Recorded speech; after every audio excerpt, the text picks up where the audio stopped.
आज का ये वीडियो बीपीएससी एग्जाम पे बेस्ड है। साथ ही इस वीडियो में हम लोग बीपीएससी द्वारा हेडमास्टर प्रधान शिक्षक वाले एग्जाम में पूछे गए कुछ क्वेश्चंस को भी डिस्कस करेंगे। तो आप बीपीएससी से सरकारी शिक्षक बनने का सपना पूरा करें। नमस्कार दोस्तों, स्वागत है आपका आपके अपने चैनल नवनीत ट्यूटोरियल पे। अगर चैनल पे नया है तो प्लीज चैनल को सब्सक्राइब करें ताकि लेटेस्ट वीडियो की नोटिफिकेशन आपको मिल सके। फर्स्ट क्वेश्चन है, बिहार का राजकीय मेधा दिवस किस तिथि को मनाया जाता है? मेधा दिवस की बात कर रहा है जो कि 22 मार्च को मनाया जाता है। ऑप्शन फर्स्ट हमारा सही हो जाएगा 22 मार्च। यह एक सार्वजनिक अवकाश है और यह बिहार दिवस के रूप में मनाया जाता है। नेक्स्ट क्वेश्चन है, निम्नलिखित में से कौन सी भाषा बिहार की द्वितीय राजकीय भाषा है? अगर हम द्वितीय राजकीय भाषा की बात करें तो वो हमारा उर्दू है, जो कि द्वितीय राजकीय भाषा का दर्जा दिया गया है, और हिंदी को हमारी प्रथम राजकीय भाषा की दर्जा दिया गया है। इंडिया एक मल्टीलिंगुअल कंट्री है, अर्थात यह बहुभाषी देश है। यहाँ कुल 22 भाषाएं बोली जाती है। कितनी भाषाएं बोली जाती है? 22 भाषाएं बोली जाती है। अगर उत्तरी बिहार की बात करें या पूर्वी बिहार की बात करें तो यहाँ मैथिल भाषा बोली जाती है, और वहीं दक्षिणी बिहार की बात करें तो भोजपुरी भाषा बोली जाती है। आइए इसको बिहार के मैप से समझते हैं। उत्तरी बिहार, जैसे हम मधुबनी की बात करते हैं, दरभंगा की बात करते हैं, तो इन सब जगहों पे मैथिली भाषा बोली जाती है। वहीं अगर हम दक्षिणी बिहार की बात करें, जैसे गया का बात करें, नवादा का बात करें, जहानाबाद का बात करें, बक्सर या भोजपुर, ये सब जो एरिया हुआ यहाँ भोजपुरी भाषा बोली जाती है। अभी तक भोजपुरी को राजकीय भाषा का दर्जा नहीं दिया गया है। अगर हम 22 भाषाओं की बात करें तो इसमें भाषाएं शामिल है असमिया, बंगाली, गुजराती, हिंदी, कन्नड़, कश्मीरी, कोंकणी, मलयालम, मणिपुरी, मराठी, नेपाली, उड़िया, पंजाबी, संस्कृत, सिंधी, तमिल, तेलुगु, उर्दू, बोडो, संथाली, मैथिली, डोंगरी। मतलब ये कुल मिलाकर 22 भाषाएं संविधान के 8वीं। नेक्स्ट क्वेश्चन है, बिहार सरकार द्वारा प्रतिवर्ष डॉल्फिन दिवस किस तिथि को मनाया जाता है? तो डॉल्फिन दिवस जो है वो 5 अक्टूबर को मनाया जाता है। फर्स्ट ऑप्शन यहाँ पे सही होगा। वहीं डॉल्फिन जो हमारा जीव है उसको अंतरराष्ट्रीय जलीय जीव का नाम दे दिया गया है। तो हो सकता है किसी पेपर में क्वेश्चन घुमा भी सकता है कि अंतरराष्ट्रीय जलीय जीव कौन सा है, तो हम बताएंगे कि अंतरराष्ट्रीय जलीय जीव कौन सा है? डॉल्फिन है।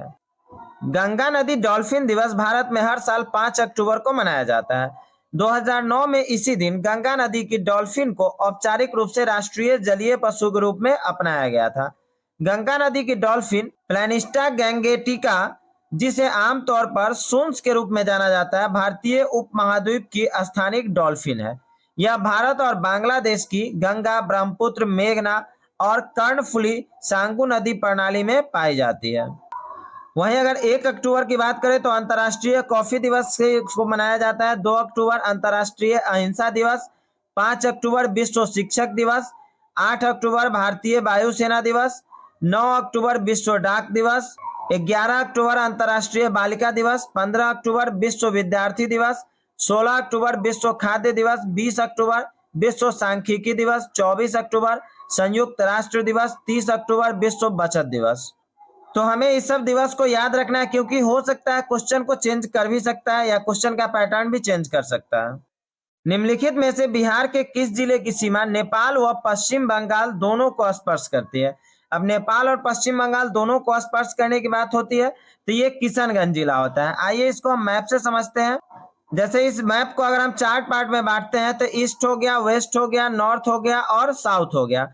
हमसे क्वेश्चन में पूछा है कि किस जिले का सीमा नेपाल व पश्चिम बंगाल को स्पर्श करती है। तो अगर हम उत्तर की बात करें तो इधर नेपाल है, और अगर हम पूरब की बात करें तो इधर है पश्चिम बंगाल।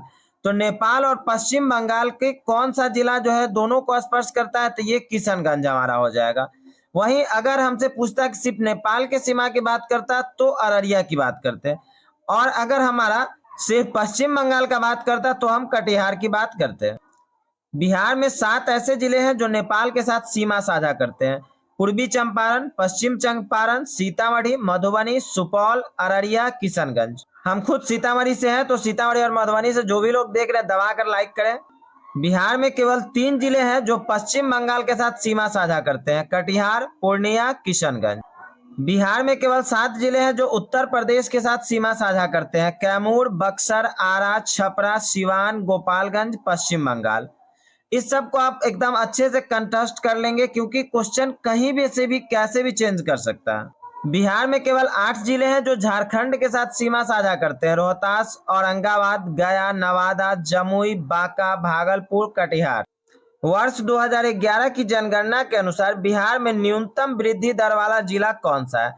तो न्यूनतम वृद्धि दर वाला जिला कौन सा है? शेखपुरा है।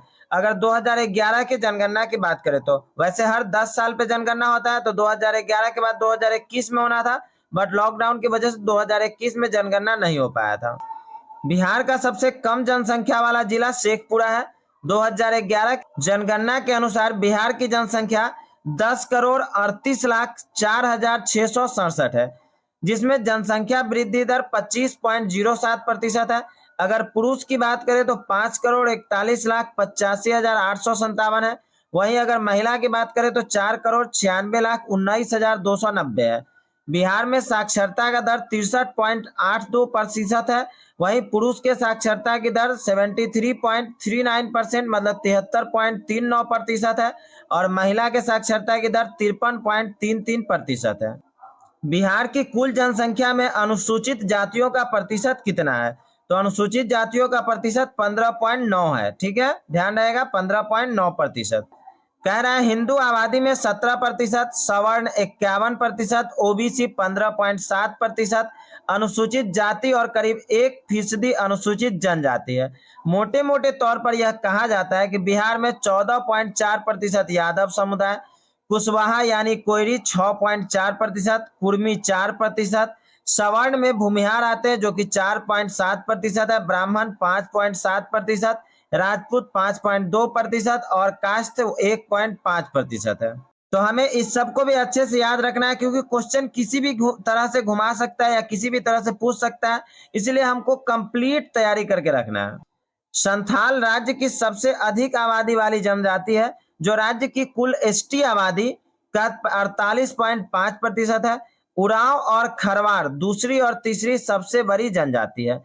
उल्लेखनीय है कि जिला स्तर पर बांका, जमुई, किशनगंज, अररिया और मधेपुरा की 3/4 से अधिक आबादी संथाल है।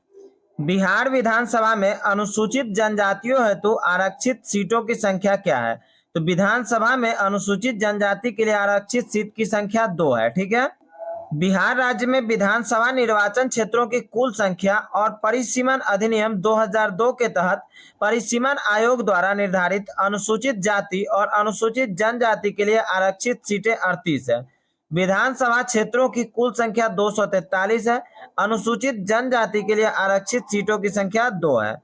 इन सब बातों को भी हमें ध्यान में रखना है। ऐसा नहीं है कि सिर्फ हम एक क्वेश्चन को लेकर चलेंगे, यहाँ पे हम लोग क्वेश्चन को डिटेल से देखेंगे, उसमें और डीप जाएंगे। एक टॉपिक से 4-5 क्वेश्चन को भी हम लोग सॉल्व करने की कोशिश करेंगे। बिहार का 38वां जिला कौन सा है? तो बिहार का 38वां जिला अरवल है। बिहार में प्रमंडलों की संख्या कितनी है? तो बिहार में प्रमंडलों की संख्या 9 है। और अगर पूछ दिया कि कौन है या दूसरे नंबर पे कौन है या तीसरा कौन सा है, कुछ भी पूछ सकता है क्वेश्चन घुमाकर, तो बिहार में प्रमंडल जो है वो 9 है। और उसमें कौन कौन से है? तो एक है पटना, फिर है पूर्णिया, तिरहुत, भागलपुर, सारण, मुंगेर, कोसी, मगध और दरभंगा। कुल मिलाकर 9 प्रमंडल है। जनसंख्या घनत्व में बिहार का भारत में स्थान है।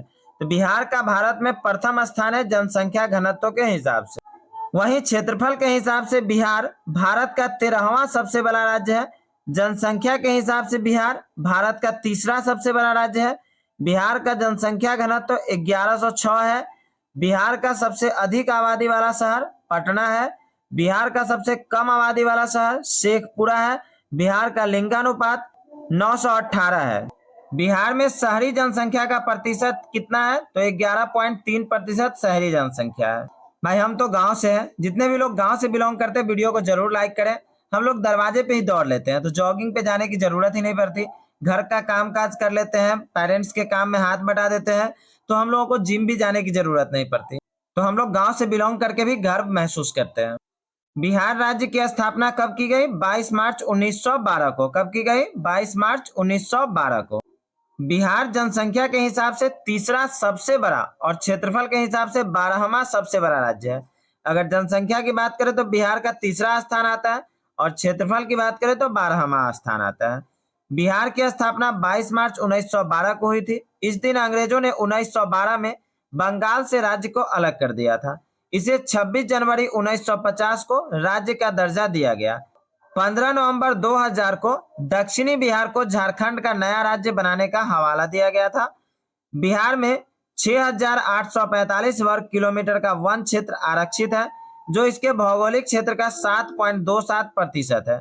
2011 की जनगणना के आंकड़ों के अनुसार बिहार भारत का सबसे घनी आबादी वाला राज्य था, जहां प्रति वर्ग किलोमीटर 1106 व्यक्ति थे। बिहार दिवस हर साल 22 मार्च को मनाया जाता है। 22 मार्च 1912 को बंगाल, बिहार और उड़ीसा और असम कानून अधिनियम 1912 के माध्यम से बिहार और उड़ीसा अलग अलग प्रांत के रूप में पृथक हो गए। 22 मार्च 1912 को इसे पृथक किया गया था, इसलिए 22 मार्च को बिहार के स्थापना दिवस के रूप में मनाया जाता है। 1 अप्रैल 1936 को बिहार और उड़ीसा भारत सरकार अधिनियम 1935 से अलग प्रांत बन गए। 1 अप्रैल 1936 को सर जेम्स डेविड शिफ्टन को बिहार का पहला राज्यपाल नियुक्त किया गया था, जबकि मोहम्मद यूनुस को पहला राज्य मंत्री घोषित किया गया था। 2000 में झारखंड को बिहार से पृथक कर दिया गया था। तो ये सारी बातों को भी हमें ध्यान में रखना है। बिहार का क्षेत्रफल कितना है? तो बिहार का क्षेत्रफल 94,163 किलोमीटर स्क्वायर या स्क्वायर किलोमीटर है। बिहार का क्षेत्रफल कितना है? 94,163 किलोमीटर स्क्वायर। निम्नलिखित में से बिहार का उत्तर से दक्षिण विस्तार कितना है? जैसे अगर हम मैप की बात करते हैं तो मैप में ईस्ट वेस्ट नॉर्थ साउथ अगर इस तरह से हम बांट देते हैं तो उत्तर से दक्षिण का विस्तार कितना है? तो उत्तर से दक्षिण का विस्तार 345 किलोमीटर है। और वहीं अगर पूरब से पश्चिम की बात करें तो पूरब से पश्चिम का विस्तार 483 किलोमीटर है। पूरब से पश्चिम का कितना है? 483 किलोमीटर। जस्ट नेक्स्ट क्वेश्चन पूछ लिया कि निम्नलिखित में बिहार का पूरब से पश्चिम कितना है? तो 483 किलोमीटर हो जाएगा। बिहार का समुद्र तल से ऊंचाई कितना है? तो बिहार का समुद्र तल से ऊंचाई 173 फीट है। बिहार राज्य की समुद्र तल से औसत ऊंचाई 52.73 मीटर है। अभी हम पीछे फीट में बताए थे। बिहार का सबसे ऊंची पहाड़ी सोमेश्वर पहाड़ी है, इसकी समुद्र तल से ऊंचाई 879.4 मीटर है। निम्नलिखित में बिहार का सबसे पश्चिम में स्थित जिला कौन सा है? तो बिहार के सबसे पश्चिम में कौन सा जिला स्थित है? कैमूर जिला स्थित। कैमूर में राष्ट्रीय उद्यान भी है और कैमूर की सीमा किससे मिलते हैं? उत्तर प्रदेश यूपी से मिलती है। ठीक है, देखिए बिहार का मैप है। बिहार का मैप इतना अच्छे से याद कर लीजिए क्योंकि कुछ भी पूछा जा सकता है ना, जैसे उत्तर में या दक्षिण में या पूरब में पश्चिम में कौन सा जिला है, या कोई भी जिला का नाम दे देगा, बोलेगा कि ये किस तरफ है, उत्तर में है या दक्षिण में है। तो आसानी से हम बता सकते हैं अगर हमें मैप अच्छे से याद रहेगा तो। जैसे हमसे पूछा था सबसे पश्चिम में, और सबसे पश्चिम में कौन सा है? कैमूर है। लेकिन यहाँ पे एक और ऑप्शन था पश्चिम चंपारण। अब ऐसा नहीं है, गलती कर लीजिएगा कि पूछ रहा है सबसे पश्चिम में तो पश्चिम चंपारण दे देना है, ऐसा गलती नहीं करिएगा।